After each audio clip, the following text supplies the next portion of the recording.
US വിപണികളിൽ ഇന്നലെ ശക്തമായ വോളറ്റാലിറ്റിയാണ് ഉണ്ടായത്. എന്നാൽ പോലും വിപണികളെല്ലാം മൈനസിലാണ് ക്ലോസ് ചെയ്തത്. ഡൗ ജോൺസ് 2.84%, S&P 500 1.5%, നാസ്ഡാക്ക് 2.4%, മൈനസ് ആയിട്ടാണ് ക്ലോസ് ചെയ്തത്.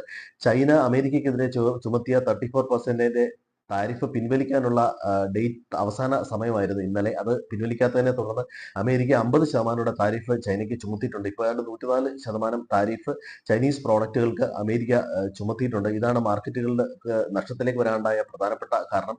നല്ല രീതിയിൽ പോസിറ്റീവായ വിപണികളും ഇൻഡെക്സുകളും എല്ലാം വീണ്ടും മൈനസിലേക്ക് വന്നു. ഈ ഫാർമ സെക്ടറിലേക്ക് പുതിയ താരിഫ് റെഡി ആയിട്ടുണ്ട്. അത് ഉടനെ തന്നെ അനൗൺസ് ചെയ്യും എന്ന് ട്രംപിന്റെ ഭാഗത്തുനിന്ന് മറ്റൊരു അനൗൺസ്മെന്റ് ഉണ്ട്. 1400 പോയിന്റോളം കയറിയ ഡൗ ജോൺസ് 100-ൽ താഴെയുള്ള പോയിന്റിലേക്ക് എത്തിയിട്ടുണ്ട്. ഏതായാലും യുഎസിന്റെ ഭീഷണിക്ക് വഴങ്ങത്തില്ലെന്നും എന്ത് വന്നാലും എതിർക്കും എന്നുള്ള ചൈനയുടെ ആ നിലപാട് പൊതുവെ ആഗോള മാർക്കറ്റിനെ മൊത്തത്തിൽ ഇന്ന് ബാധിച്ചിട്ടുണ്ട്. 70ഓളം രാജ്യങ്ങൾ ചർച്ചയ്ക്ക് തയ്യാറായ എന്നുള്ള രീതിയിൽ സന്നദ്ധത അറിയിച്ചിട്ടുണ്ട്. ഇന്നലെ ട്രംപിന്റെ ഭാഗത്തു നിന്നും അതുപോലെ Elon Musk, trade secretary, treasury secretary എന്നിവരുടെ ഭാഗത്തു നിന്നും ഒക്കെയുള്ള അവരുടെ മീഡിയയുമായിട്ടുള്ള പല അഭിപ്രായ പ്രകടനത്തിൽ നിന്ന് ഇത് പുറത്തു വന്നിരുന്നു. ഇത് മാർക്കറ്റിൽ ഒരു പോസിറ്റീവ് സെന്റിമെന്റ്സ് ഇതിന് ഉണ്ടാക്കിയിരുന്നു.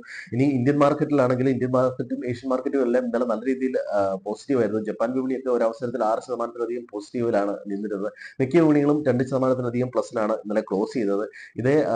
ഇതേ തീരുമാനത്തോടുകൂടി, അതായത് ചൈനയ്ക്കെതിരെ താരിഫ് ചുമത്തിയ തീരുമാനത്തോടുകൂടി ഇന്നിപ്പോ ഏഷ്യൻ വിപണികളും അമേരിക്കൻ ഫ്യൂച്ചറുകളും എല്ലാം മൈനസിലാണ് ഇപ്പോൾ ട്രേഡ് ചെയ്യുന്നത്. മിക്കവാറും ഇൻഡെക്സുകളെല്ലാം 1%-ന് മുകളിൽ മൈനസിലാണ് ഇപ്പോൾ ട്രേഡ് ചെയ്യുന്നത്. ഇനി ഇന്ത്യയെ സംബന്ധിച്ചിടത്തോളം ഇന്ന് പ്രധാനമായും നോക്കുന്നത് RBIയുടെ MPC മീറ്റിംഗിന്റെ ഔട്ട്കം ഇന്ന് പുറത്തു വരും.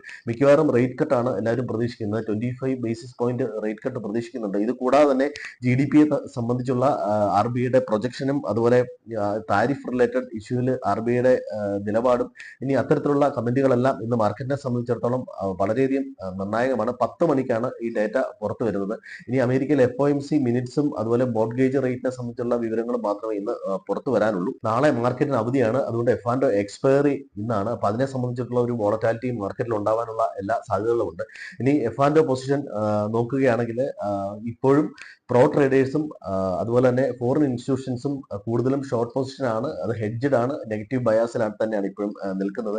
റീറ്റെയിൽ ട്രേഡേഴ്സ് മാത്രമാണ് പോസിറ്റീവായുള്ള രീതിയിൽ മാർക്കറ്റിൽ നിൽക്കുന്നത്. അപ്പോൾ വീണ്ടും ശ്രദ്ധിക്കുക, RBIയുടെ റേറ്റ് കട്ടിനെ തുടർന്നുണ്ടായ വാർത്തകൾ മാർക്കറ്റിന് ഒരു പോസിറ്റിവിറ്റി നൽകിയാൽ പോലും മൊത്തത്തിലുള്ള ട്രെൻഡ് മൈനസ് ആയതുകൊണ്ട് ഒരു പ്രോഫിറ്റ് ബുക്കിങ്ങിന് ഉള്ള ഒരു സാധ്യതയുണ്ട്. അതുകൂടെ കണക്കിലെടുക്കുക. അപ്പോൾ എല്ലാവർക്കും നല്ലൊരു ട്രേഡിംഗ് ദിനം ആശംസിക്കുന്നു.